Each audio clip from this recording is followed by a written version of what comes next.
El clan Tapia del fútbol ecuatoriano. Historia, anécdotas y realidad. La historia tuvo lugar en el mítico Estadio del Ejido, o también llamado por los amantes del fútbol quiteño como el Estadio del Arbolito. Dos padres, Clemente Tapia y Dolores Arias, y seis hijos, José, Gabriel, Dolores, Carlos, Esther y Hugo, crecieron y vivieron bajo la sombra de un hermoso árbol que nació y creció a la par de esta familia en los graderíos de este recinto deportivo, creando así un romance eterno con la historia y el fútbol quiteño, pasando a ser este arbolito el testigo de honor de un sueño mágico donde Carlos, Hugo y Esther Tapia, junto a sus hijos, vivirían grandes jornadas y hazañas deportivas junto al fútbol quiteño, forjando en estos chicos la alegría y el compromiso de ser los creadores de una epopeya deportiva que se quedaría grabada en los anales de la historia del fútbol quiteño y ecuatoriano como el Clan Tapia. Carlos, Hugo y Esther Tapia, junto a sus hijos, vivirían semana tras semana el rugido de los graderíos por el frenético grito de los aficionados que, acompañados por el olor de la hierba húmeda y bajo el cenit de un sol candente y resplandeciente, admiraban a equipos famosos y talentosos, como por ejemplo Gimnástico, España, La Vicentina, Gladiador, Atlanta y Atahualpa, último equipo que pasó a ser en lo deportivo y social el inicio de lo que en ese tiempo y en la actualidad se conocía como el Clan Tapia. Tres familias, Tapia Navarrete, Tapia Garzón y Robalino Tapia, tomaron la posta de velar por el desarrollo del fútbol quiteño, pero ya no en el mítico arbolito del ejido, sino más bien en un recinto deportivo que se inauguraría en 1952 a las afueras del centro de la ciudad, en lo que en ese entonces se conocía como los Batanes de la ciudad de Quito. Ese lugar nuevo y mágico se convertiría en el punto de partida de la dinastía Tapia, donde los hijos de estos jóvenes, Carlos, Hugo y Esther Tapia, construirían una misma historia deportiva llena de pergaminos y de orgullo para el fútbol quiteño y ecuatoriano. Ahí, en el Estadio Olímpico Atahualpa del Batán, con capacidad para 50,000 espectadores, se daría el inicio de un viaje mágico por la historia del fútbol ecuatoriano que lo comenzaría Alberto Tapia Navarrete en el Club Deportivo Atahualpa de Quito,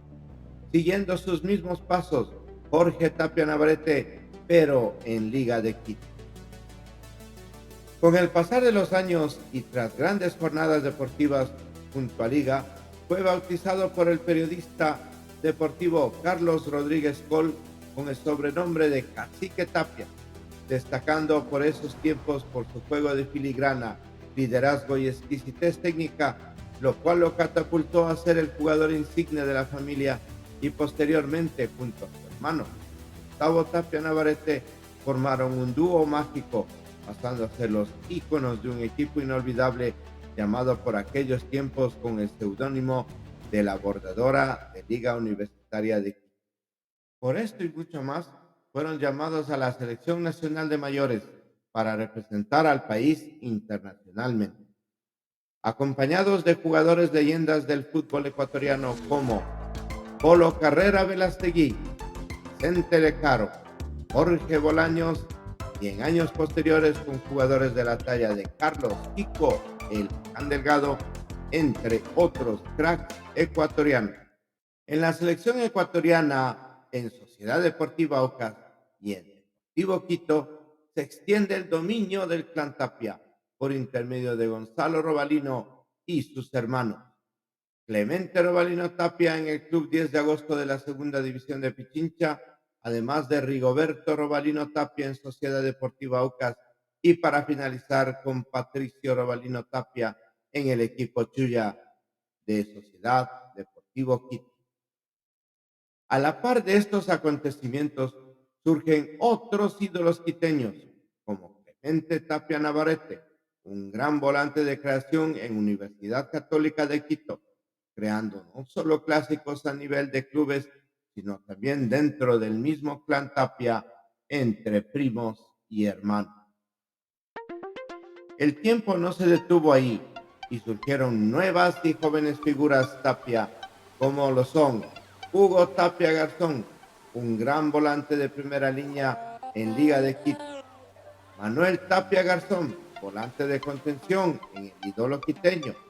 y Marcelo Tapia Garzón, un técnico y veloz marcador de punta en Sociedad Deportiva Auto.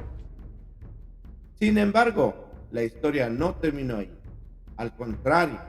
ya en la época contemporánea del fútbol quiteño aparecen nuevas figuras y talentos Tapia, como Pablo Tapia Navarrete en Sociedad Deportivo Quito, Fernando Tapia Navarrete en Deportivo Cotopaxi, David Tapia Navarrete y Rubén Tapia Garzón en Sociedad Deportiva Auto, Alfredo Tapia Garzón en Universidad Católica, Arturo Tapia Garzón en Liga de Quito. Ya a finales de los años 90, el clan Tapia empieza a perder vigencia en Ecuador. Sin embargo, Paul Tapia, hijo del cacique Tapia, al igual que Andrés Tapia Flores, hijo de Hugo Tapia Garzón, trataron de tener la llama encendida tanto en Liga de Quito como en Deportivo Quito, entrando en una recesión luego de este periodo magnífico que duró alrededor de 40 años en el fútbol quiteño y ecuatoriano. Cabe mencionar que internacionalmente el clan Tapia también cruzó el charco a Europa y tuvo en Roberto Tapia Garzón su representante en varios clubes suecos, como por ejemplo Silviano Shopping, Esmevi y otros más, pertenecientes a la Liga Sueca de Fútbol. No podemos dejar de lado a Alemania y España, donde la familia Tapia también sentó raíces, que en algún momento darán muchas alegrías y muchos cracks al fútbol europeo y mundial. Ahora en el siglo XXI, el clan Tapia está volviendo nuevamente a la palestra de la historia con una nueva generación de futbolistas como lo son los hijos, primos, nietos de Jorge, Gustavo, Hugo, Manuel, Marcelo, Clemente, Pablo, Fernando, David, Rubén y Roberto Tapia, además de Gonzalo, Clemente, Rigoberto y Patricio Robalino Tapia, entre otros. En la actualidad no podemos dejar de nombrar a Gustav Tapia Bergquist, hijo de Roberto Tapia, que está dando sus primeros pasos en el fútbol de ascenso europeo en el club Adas United de la tercera división de la Liga Sueca de Fútbol. Antes de finalizar, tenemos que resaltar que la familia Tapia no solo jugó al fútbol, tuvo también grandes basquetbolistas como Susana Robalino Tapia y atletas con récords sudamericanos como Lourdes Tapia Navarrete, hoy radicada en Alemania. Por el tiempo y el espacio, su nombre sonará. Sí, señores, el clan Tapia no dejará de sonar, escribir y hacer historia, tanto en el fútbol amateur, de ascenso o profesional, porque la semilla Tapia, sembrada desde antaño, seguirá dando sus frutos y resurgirá en cualquier lugar del mundo, como el ave fénix resurgiendo de las cenizas de la historia para volar y surcar por los cielos del Ecuador y del mundo con el apoyo del hincha de fútbol que los apoya y apoyará fervientemente. El clan Tapia, la historia de una familia de futbolistas, atletas y deportistas de un pequeño país llamado Ecuador.